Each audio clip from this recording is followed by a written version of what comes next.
오늘 우리에게 주시는 하나님 말씀은 사무엘상 29장 1절에서 11절 말씀입니다.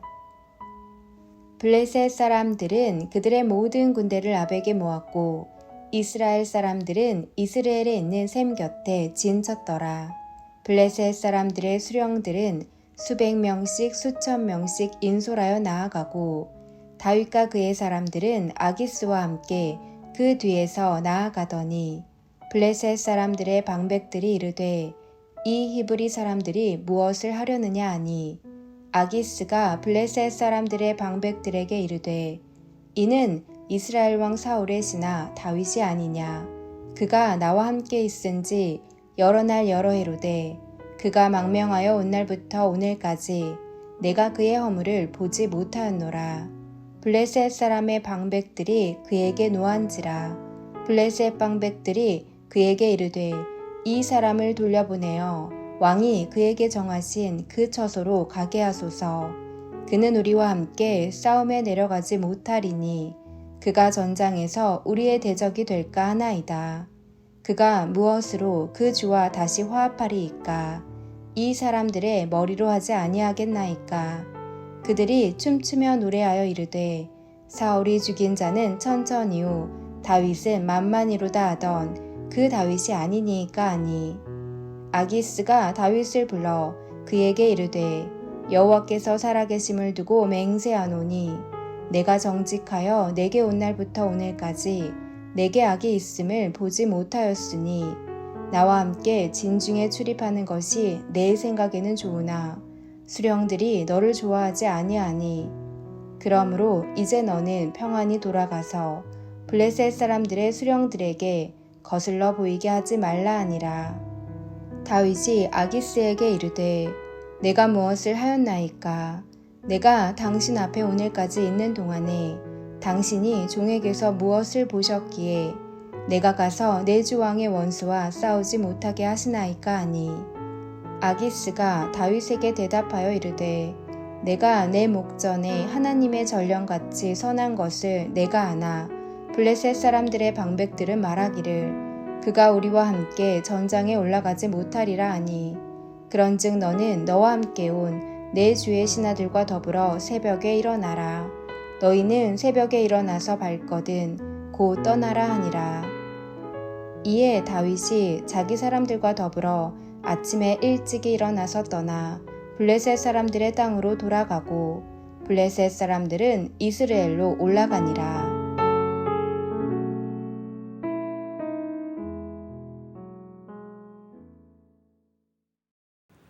앞에 있었던 28장은 블레셋과 이스라엘의 전쟁이 벌어지려는 순간에 사울의 모습을 보여주었습니다. 오늘 본문은 그 순간에 다윗은 어떤 일을 겪었는가를 보여줍니다.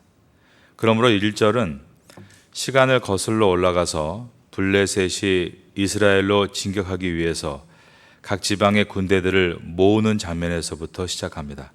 오늘 본문의 첫 절인 사무엘상 29장 1절을 보겠습니다. 블레셋 사람들은 그들의 모든 군대를 아벡에 모았고 이스라엘 사람들은 이스라엘에 있는 셈 곁에 진쳤더라. 블레셋은 각 지역에 총동원 명령을 내립니다. 그 집결지가 아벡이었다라고 되어 있습니다. 이것은 과거에도 이스라엘이 블레셋과 전투를 벌였던 곳입니다. 이전에 있었던 사건을 되짚어 보기 위해서 과거에 있었던 4장 1절을 제가 한번 여러분께 소개해 드립니다. 사무엘의 말이 온 이스라엘에 전파되니라. 이스라엘은 나가서 블레셋 사람들과 싸우려고 에베네셀 곁에 진치고 블레셋 사람들은 아벡에 진쳤더니라고 되어 있습니다. 이스라엘과 블레셋이 이 지역에서 자주 전쟁을 벌이는 이유는 이곳이 전략적 요충지이기 때문입니다. 우리나라로 따지면 남과 북이 대치하는 38선과 같습니다. 이런 상황에서 다윗은 가드의 왕인 아기스 왕을 따라 출정을 하고 있었습니다. 2절에 블레셋 사람들의 수령들은 수백 명씩 수천 명씩 인솔에 나가고 있다라고 되어 있는데 바로 블레셋이 5개의 성이 모여져 이루어진 나라였기 때문입니다. 이 수령들은 각성의 군주들이었다라고 말할 수 있습니다. 다윗이 아기스와 함께 가드에서 출발했다면 아벡까지는 48km의 거리입니다. 그러므로 이 장면은 앞에 있던 28장의 내용보다 조금 앞선 시간에 있었던 사건임을 보여줍니다.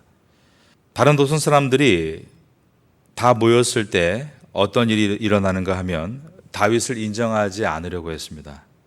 그래서 아기스에게 다윗을 데려가지 말라는 컴플레인을 걸면서 문제가 시작이 됩니다. 3절을 보겠습니다. 블레셋 사람들의 방백들이 이르되 이 히브리 사람들이 무엇을 하려느냐 하니, 컴플레인을 걸고 있는 이들은 방백들이라고 되어 있는데 이들은 전투를 지휘하는 지휘관들을 말합니다. 그들은 다윗과 그의 부하들을 히브리 사람이라고 지칭을 합니다. 그들과 함께 전쟁터에 나가는 것에 강한 거부감을 나타내고 있는 것입니다. 그러나 아기스는 다윗이 얼마나 유용한 인물인지를 강조합니다. 3절 중반에서 아기스가 블레셋 사람들의 방백들에게 이르되 이는 이스라엘 왕 사울의 신하 다윗이 아니냐. 이 말은 사울의 신하가 우리 블레셋 편에 있다는 것만으로도 이스라엘 군대의 사기를 꺾을 수 있는 좋은 전략이다라는 뜻입니다. 그가 나와 함께 있은 지 여러 날 여러 해로 돼 그가 망명하여 온 날부터 오늘까지 내가 그의 허물을 보지 못하였노라. 사실 다윗이 아기스와 함께 있었던 기간은 1년 4개월입니다. 그런데 아기스는 과장해서 여러 해를 함께 있었다라고 말하면서 지금까지 한 번도 우리 블레셋을 배반한 일이 없다라고 강조해서 말하고 있습니다. 이것은 아기스의 아둔함을 보여주고 있습니다. 아기스는 다윗이 확실히 자기가 부하가 돼서 이스라엘과 싸우려고 왔다라고 생각하고 있지만 다윗은 사실 한 번도 이스라엘군과 싸우려고 한 적이 없습니다. 다윗은 늘 다른 종족과 싸워서 전리품을 거두어서 아기스에게 바쳤습니다. 그럴 때마다 아기스가 어디에서 가지고 온 것이냐라고 물으면 이스라엘과 싸워서 얻은 전리품이라고 거짓말을 했습니다. 그런데 아기스는 단 한 번도 이 다윗의 거짓말에 눈치를 채지 못했다는 것입니다.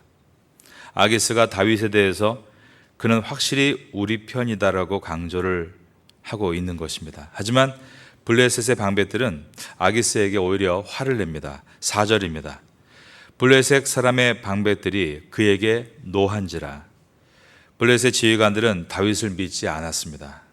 다윗이 자신의 종족과 싸워야 하는 이번 전쟁에서 언제든지 그 칼을 자기들에게 돌릴 수 있다라고 생각했습니다. 그래서 아기스에게 다윗을 돌려보내야 한다라고 강력한 요구를 합니다. 4절을 다시 보면 블레셋 사람의 방백들이 그에게 노한지라. 블레셋 방백들이 그에게 이르되 이 사람을 돌려보내어 왕이 그에게 정하신 그 처소로 가게 하소서. 그는 우리와 함께 싸움에 내려가지 못하리니 그가 전장에서 우리의 대적이 될까 하나이다. 그가 무엇으로 그 주와 다시 화합하리이까? 이 사람들의 머리로 하지 아니하겠나이까? 이 말은 우리의 머리를 베서 다시 사울의 부하로 돌아갈 수 있는 것 아니냐라는 뜻이었습니다. 그러면서 예전에 유명했던 노래 가사를 다시 꺼내는데 바로 사울이 죽인 자는 천천히요 다윗은 만만이로다라는 가사입니다. 5절입니다. 자, 5절은 저와 같이 읽습니다. 시작. 그들이 춤추며 노래하여 이르되 사울이 죽인 자는 천천히요 다윗은 만만이로다 하던 그 다윗이 아니니까 하니. 다윗이 얼마나 위험한 인물인가를 상기시키려는 의도입니다. 그러므로 아기스는 더 이상 다윗을 전쟁터로 참여시키겠다라고 주장하지 못하고 다윗에게 매우 미안한 마음으로 집으로 돌아가라라고 합니다. 6절을 보겠습니다. 아기스가 다윗을 불러 그에게 이르되 여호와께서 살아계심을 두고 맹세하노니 내가 정직하여 내게 온 날부터 오늘까지 내게 악이 있음을 보지 못하였으니 나와 함께 진중에 출입하는 것이 내 생각에는 좋으나 수령들이 너를 좋아하지 아니하니 그러므로 이제 너는 평안히 돌아가서 블레셋 사람들의 수령들에게 거슬러 보이게 하지 말라 하니라. 아기스는 군 지휘관들의 반발로 다윗을 전쟁에 출정시키지 못하는 것에 대해서 매우 미안했다는 것입니다. 다윗은 이것에 대해서 아기스에게 억울함을 표현합니다. 8절을 보겠습니다. 다윗이 아기스에게 이르되 내가 무엇을 하였나이까? 내가 당신 앞에 오늘까지 있는 동안에 당신이 종에게서 무엇을 보셨기에 내가 가서 내 주 왕의 원수와 싸우지 못하게 하시나이까 하니. 그러자 아기스가 한 번 더 다윗을 달랩니다. 이미 너는 출정할 수 없다고 결정이 났기 때문에 돌아가라라고 명령을 했습니다. 9절과 10절입니다. 아기스가 다윗에게 대답하여 이르되 내가 내 목전에 하나님의 전령같이 선한 것을 내가 아나 블레셋 사람들의 방백들은 말하기를 그가 우리와 함께 전장에 올라가지 못하리라 하니 그런즉 너는 너와 함께 온 내 주의 신하들과 더불어 새벽에 일어나라. 너희는 새벽에 일어나서 발거든 곧 떠나라 하니라. 그러므로 이제 사울이 죽는 이 전쟁에서 다윗은 자연스럽게 불참을 하게 되었고 다윗과 부하들이 빠진 상태로 블레셋 군사들이 이스라엘로 올라갔다라는 내용이 오늘 본문의 마지막 절인 11절입니다. 오늘 다윗의 이야기는 동시간대에 있었던 바로 앞에 있던 28장의 사울의 이야기와 많은 대조를 이룹니다. 사울은 전쟁을 준비하며 분주하게 제사장들을 불러서 예배를 드렸고 선지자들을 불러들여서 하나님의 뜻을 들으려고 했습니다. 그런데 잘 되지 않자 신접한 여인을 찾아가서 신비한 체험을 하려 했습니다. 그런데 오늘 다윗의 이야기는 이런 예배를 드렸다거나 신비한 체험을 했다는 내용이 전혀 들어있지 않습니다. 그러나 다윗이 이러한 긴박한 현장에서 얼마나 기도했었는가를 우리는 느낄 수 있습니다. 그 이유가 사울이 죽인 자는 천천히요 다윗은 만만이로다라는 노래 때문입니다. 과거 다윗은 사울을 피해 블레셋의 가드로 도망을 쳤던 일이 있었습니다. 그때 그곳 사람들이 사울이 죽인 자는 천천히요 다윗이 죽인 자는 만만이로다라는 노래를 부를 때 목숨의 위협을 느끼고 문지방을 긁고 침을 수염에 흘리며 미친 사람 흉내를 내고 죽음의 위기를 벗어났던 일이 있습니다. 그리고 그때 기록한 내용을 시편에 적어 놓았는데 시편 34편이었습니다. 그 가운데 3절과 4절에 이런 기록이 있습니다. 나와 함께 여호와를 광대하시다 하며 함께 그의 이름을 높이세. 내가 여호와께 간구하매 내게 응답하시고 내 모든 두려움에서 나를 건지셨도다. 즉 다윗이 그때 그 위기를 벗어나기 위해 미친 채 연기를 하며 속마음으로 얼마나 기도했는지를 그는 기록한 것입니다. 이번에도 마찬가지였습니다. 다윗은 지금까지 사울을 피해 블레셋 땅에서 1년 4개월 동안 살고 있었지만 단 한 번도 자기 동족인 이스라엘을 공격한 적이 없었습니다. 다윗이 단 한 번만이라도 이스라엘 백성을 공격하게 되면 다윗은 이스라엘의 왕이 될 수 없는 것입니다. 지금까지 이스라엘을 공격하는 채 하면서 사실은 이스라엘을 괴롭히는 타 민족들을 공격해 왔습니다. 그런데 결국 블레셋의 군사로 이스라엘과 격돌하는 전쟁에 참여해야 했던 것입니다. 오늘 본문은 그때의 상황이 사건을 중심으로 빠르게 전개되고 있지만 다윗은 지난번과 같이 하나님 앞에 간절히 기도했을 것이다를 우리에게 보여줍니다. 제발 내가 나의 동족 이스라엘의 백성을 죽이는 일이 없게 되기를 그는 간절히 기도했던 것입니다. 그런데 오늘 본문을 보듯이 놀라운 일이 벌어지고 있습니다. 블레셋의 야전 사령관들이 다윗이 전쟁에 참여하는 것을 원하지 않았다는 것입니다. 그런데 아기스는 계속 다윗을 자기가 보증하며 전쟁에 참여해 달라고 요구합니다. 그러자 그들은 옛 노래 사울이 죽은 자는 천천히요 다윗은 만만이로다를 부르기 시작합니다.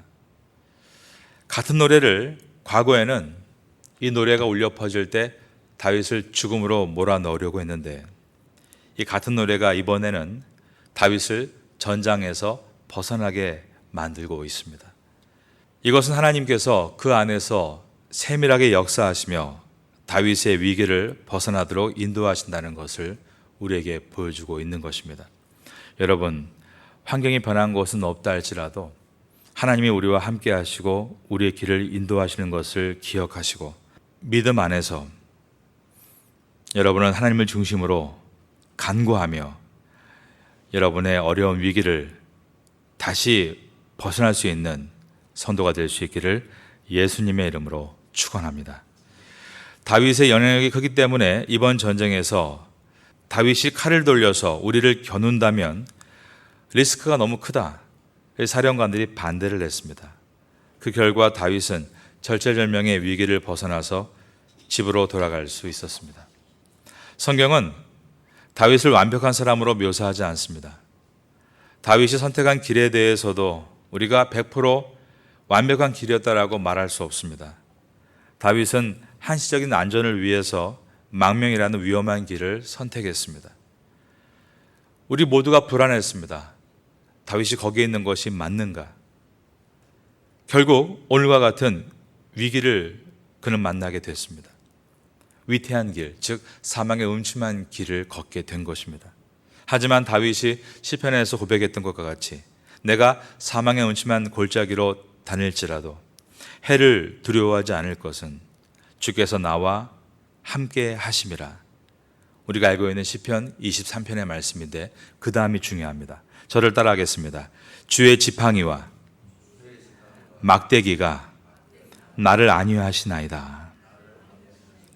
지팡이는 히브리어로 넷제르라는 단어입니다. 이것은 잘못된 길로 가고 있을 때 바른 길로 가도록 목자가 양을 탁탁 때리는 용도입니다. 다윗은 자신이 뛰어나서 완벽한 길을 가고 있다라고 생각하지 않았습니다. 얼마든지 실패할 수 있는 사망의 음침한 골짜기로 갈 수밖에 없는 연약한 자라고 자신을 인정했습니다. 그러나 나는 하나님을 떠나지 않고 하나님의 인도함을 받는 자로서 내가 잘못 갈 때에는 주의 지팡이가 나를 턱턱 쳐서 다시 바른 길로 인도하시나이다라고 고백을 했습니다. 막대기는 히브리어로 호테르라는 단어입니다. 이것은 위험한 짐승이 덮치려고 할 때 목자가 양을 보호하기 위해 짐승을 때려 눕힐 때 쓰는 무기입니다. 다윗은 외부로부터 오는 위기의 상황에서 주님이 나를 보호하신다, 나의 대적을 물리쳐 주신다라고 믿었다는 것입니다. 바로 그 고백이 주의 지팡이와 막대기가 나를 안위하시나 였습니다. 우리도 마찬가지입니다. 우리가 늘 완벽한 선택을 하고 가장 좋은 길을 걸어갈 수는 없습니다.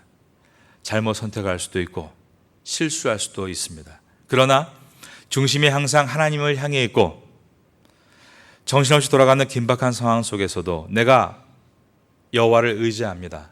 여호와는 나의 목자가 되십니다라고 고백할 때 내가 잘못된 길을 가고 있을 때는 넷제르 주의 막대기로 나를 탁탁 쳐주시고 내가 외부로부터 위험에 노출되어 있을 때는 주의 호테르 강력한 주님의 막대기로 위협을 물리쳐 주심으로 다윗이 그 위기를 벗어날 수 있었던 것처럼 우리도 또 위기를 벗어나서 다시 은혜의 길을 걸을 수 있게 되는 것입니다. 내가 완벽해서 승리할 수 있는 것이 아니라 내 안에 계신 주님께서 지금도 살아 역사하시며 나를 인도하시고 보호하시기 때문에 승리하는 것임을 기억하고 이 자리에 계신 여러분들은 늘 겸손하게 살 수 있기를 바라겠습니다. 그리고 주님을 의지하는 신실한 성도로 살아갈 수 있기를 바라겠습니다. 그럴 때 우리에게도 다윗과 같은 위기 가운데 다시 벗어나서 주님의 뜻을 이뤄가는 왕이 될 것입니다. 이러한 은혜가 우리에게 있게 되기를 예수님의 이름으로 축원합니다.